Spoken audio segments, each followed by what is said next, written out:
जय गुरुदेव। ज्योतिष विद्या को सीखने के क्रम में आज के सत्र में आपका स्वागत है। अभी तक हम लोगों ने कुंडली के 12 भावों का सामान्य परिचय प्राप्त किया, 9 ग्रहों का और 12 राशियों का सामान्य परिचय आप तक पहुंच चुका है।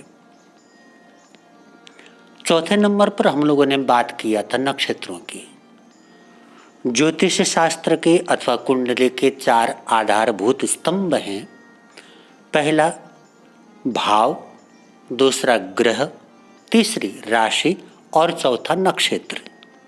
इन चारों का कॉम्बिनेशन ही हमारे को अच्छे और बुरे परिणामों से रूबरू कराता है। अच्छा ज्योतिषी बनने के लिए हमारे को चाहिए कि इन चारों का कॉम्बिनेशन करने की कला को हम सीखें। जैसे कि आपने भावों के संबंध में सुना कि 12 प्रकार के भाव अलग अलग बातों को रिप्रेजेंट करते हैं, उसी प्रकार 9 जो ग्रह हैं वो भी अलग अलग बातों को रिप्रेजेंट करते हैं। राशियां भी अपनी अपनी जगह पर अलग अलग चीज़ों को संकेतित करती हैं, उनका प्रतिनिधित्व करती हैं, और नक्षत्र भी अपनी जगह अलग अलग बातों का प्रतिनिधित्व किया करते हैं। तो किसी भी एक भाव को लेकर के हमारे को मात्र भाव देख करके भविष्य कथन नहीं करना चाहिए। उस भाव का जो मूल्य है, उस भाव का जो कथन है, उसके साथ साथ वहाँ पर अवस्थित ग्रह अथवा उस भाव का जो मालिक ग्रह है वो किन बातों का संकेत करता है, किन बातों का रिप्रेजेंट करता है, कौन सी बातों का प्रतिनिधित्व करता है, उसके कारक तत्व क्या हैं, उन बातों को भी देखना चाहिए। प्लस उस भाव में कौन सी राशि है, उस राशि का स्वभाव, उस राशि की संज्ञा और उस राशि से संबंधित जो बातें हैं उनको भी देखना चाहिए। और प्लस उस राशि का जो नक्षत्र है उस नक्षत्र को भी देखना चाहिए। कोई भी ग्रह स्वतंत्र रूप से नहीं रहता है। कुंडली के इन 12 भावों में अलग अलग खानों में अलग अलग ग्रह होते हैं। किसी में 1, किसी में 2, किसी में 3 और किसी में ज़्यादा भी हो सकते हैं। इसी प्रकार राशियां भी अलग अलग भावों में एक राशि होती ही है, किंतु बारीक दृष्टि से अगर गहराई में जाकर के विचार करें तो कई बार एक भाव में 1 से ज़्यादा राशियों का प्रभाव भी हमारे को देखने को मिल जाता है। और एक राशि के भीतर 2.25 नक्षत्र होते हैं। आप सभी भली भांति जानते हैं अथवा जानते होंगे कि 12 भाव होते हैं, 9 ग्रह होते हैं, 12 राशियां होती हैं और सर्वसामान्य रूप से जो प्रचलित बात है वो 27 नक्षत्र होते हैं।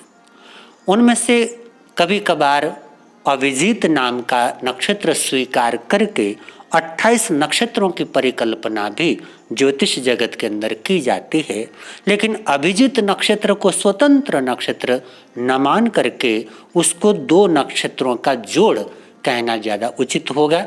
इसलिए उस नक्षत्र को अलग से नक्षत्र की गणना के अंदर ज्योतिषी लोग नहीं स्वीकार करते।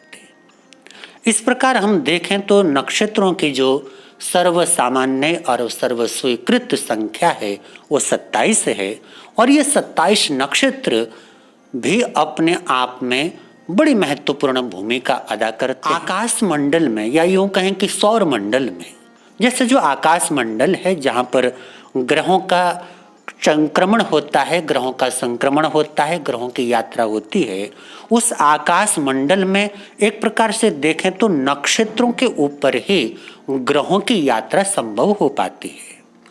उदाहरण के लिए जैसे मान लीजिए कोई व्यक्ति प्रथम बार दिल्ली पहुंचे और उसको दिल्ली में लाल किले के अंदर जाना हो और उसको लाल किले पे कहाँ से जाया जाए, कहाँ कितनी दूरी पर है इत्यादि बातों का पता न हो, और किसी व्यक्ति से वो पूछ लेता है तो सामने वाला व्यक्ति उसको बताता है कि आप करोल बाग से अथवा कनॉट प्लेस से इतनी दूरी पर और इस दिशा में अमुक अमुक गाड़ी को पकड़ करके लाल किला पहुंच सकते हैं, अथवा कुतुब मीनार पहुंच सकते हैं, अथवा कोई और जगह पहुंच सकते हैं। तो जैसे वहाँ पहुँचने के लिए उसने कहा कि अमुक जगह से इतने फरलांग की दूरी पर या इतने मीटर की दूरी पर अमुक जगह में आपको पहुँच जाना चाहिए। इसी प्रकार जब हम बात करते हैं कि आकाश मंडल में अथवा सौर मंडल में कौन सा ग्रह कहाँ पर है, जैसे ग्रहों का गोचर होता है, उनकी अपनी यात्रा होती है। ग्रह कभी भी स्थिर नहीं रहते, वो लगातार चलते रहते हैं और उनके उस लगातार होने वाली यात्रा का सुखद अथवा दुखद परिणाम इस चराचर जगत में रहने वाले मनुष्यों को भी भुगतना पड़ता है। जैसी घटना इस आकाश मंडल में, इस सौर मंडल में, इस ब्रह्मांड में घटित होती है, ग्रहों की जैसी यात्रा इस सौर मंडल में होती है, उसका शुभ अथवा अशुभ परिणाम इस जगत के ऊपर पड़ता है। तो हम लोग भी मनुष्य हैं, जगत से दूर नहीं हैं, तो उसका परिणाम हमारे ऊपर भी पड़ता है और उन ग्रहों के अनुसार कभी सुख और कभी दुख, कभी सफलता, कभी पराजय इत्यादि बातों को हमें स्वीकार करना पड़ता है। तो इसी प्रकार जैसे अमुक ग्रह कहाँ पर है ये पूछा जाए तो उसको समझाने वाला व्यक्ति कहेगा कि अमुक ग्रह अमुक नक्षत्र से इतनी दूरी पर पहुंचा हुआ है, अमुक नक्षत्र से अमुक नक्षत्र के बीच में है, या अमुक नक्षत्र से यहाँ पर है। जब नक्षत्रों के आधार पर ग्रहों की यात्रा का वर्णन किया जाता है तो समझदार व्यक्ति तुरंत समझ जाता है कि उस ग्रह की अवस्था क्या है, उस ग्रह की स्थिति क्या है। इसलिए नक्षत्र सबसे आधारभूत चीज है, उसका बड़ा महत्व है। और वैसे भी आप देखें, ये जो सौर मंडल है 360 डिग्री का होता है, जिसे हम 360 अंश कहते हैं। उन 360 अंशों को 12 भागों में बांटें तो 30-30 अंश के 12 भाग हो जाते हैं और ये 12 भाग ही 12 राशियां हैं। तो एक राशि 30 अंश की हो जाती है। इस प्रकार 12 राशियां 30-30 अंश के अनुसार जब उनको बांटा जाए तो 360 अंश में 12 राशियां विभाजित हो जाती हैं और एक राशि में 2.25 नक्षत्र रहा करते हैं। तो एक राशि के अंदर 2.25 नक्षत्र होने से एक नक्षत्र का जो परिमाण हुआ वो हुआ 13 अंश 20 पला। 13 अंश 20 पला का एक नक्षत्र होता है और उसके अंदर भी उसको और बारीक विभाजित और बारीक भाग में विभाजित करते हुए प्रत्येक नक्षत्र के 4-4 चरण अथवा 4-4 पदों की चर्चा की गई है और इन्हीं नक्षत्र के चरणों के अनुसार जन्म लेने वाले बच्चे का नामकरण किया जाता है, उसका नाम अक्षर निकाला जाता है। नक्षत्र के जिस चरण में जातक अथवा जातिका का जन्म होता है उसका जो अक्षर निर्धारित है उसी अक्षर से उसका नामकरण करना चाहिए इत्यादि बातें नक्षत्र के भीतर आ जाती हैं। तो नक्षत्रों का जो क्षेत्र है अत्यंत व्यापक है। तो हम लोग प्रारंभ करते हैं नक्षत्रों को समझने की इस क्लास को। 27 नक्षत्र हैं। सबसे पहले उन 27 नक्षत्रों का नाम उल्लेख करेंगे। जैसे हमने राशि के प्रकरण के अंदर आपको बताया था कि अलग अलग राशियां हमारे शरीर के अलग अलग हिस्सों का प्रतिनिधित्व करती हैं, इसी प्रकार जो 27 नक्षत्र हैं वो भी हमारे अलग अलग शरीर के हिस्सों का प्रतिनिधित्व करते हैं। तो जिस नक्षत्र के ऊपर कभी कोई क्रूर ग्रह चलता चलता आ जाए तो शरीर के उसी हिस्से में प्रॉब्लम फेस करनी पड़ती है।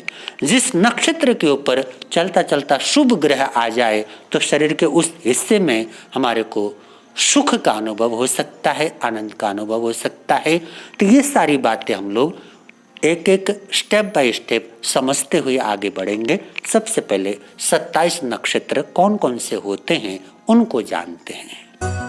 बहुत भटके हैं यहाँ वहाँ इधर उधर, ये भटकन हो खत्म तेरा इशारा मिले।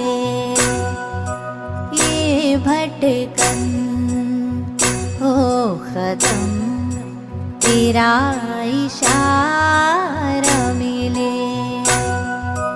लगा चरण से मुझे तो मुझे किनारा मिले।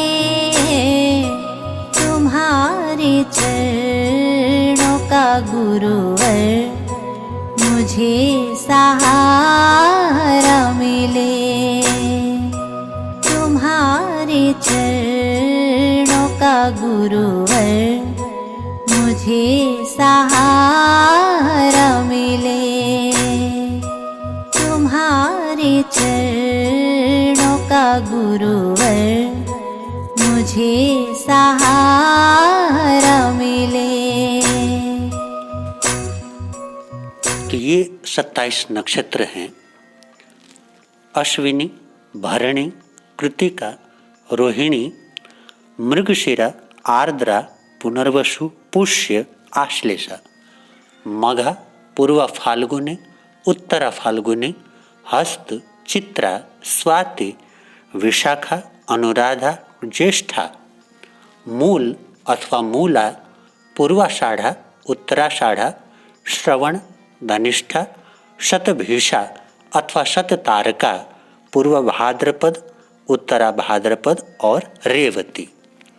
तो ये 27 नक्षत्र हैं और इन 27 नक्षत्रों के ऊपर या यूं कहें कि इन 27 नक्षत्रों का संबंध 9 ग्रहों के साथ रहता है और जिस नक्षत्र का संबंध जिस ग्रह के साथ रहता है उस नक्षत्र के ऊपर उस ग्रह का पूरा प्रभाव होता है।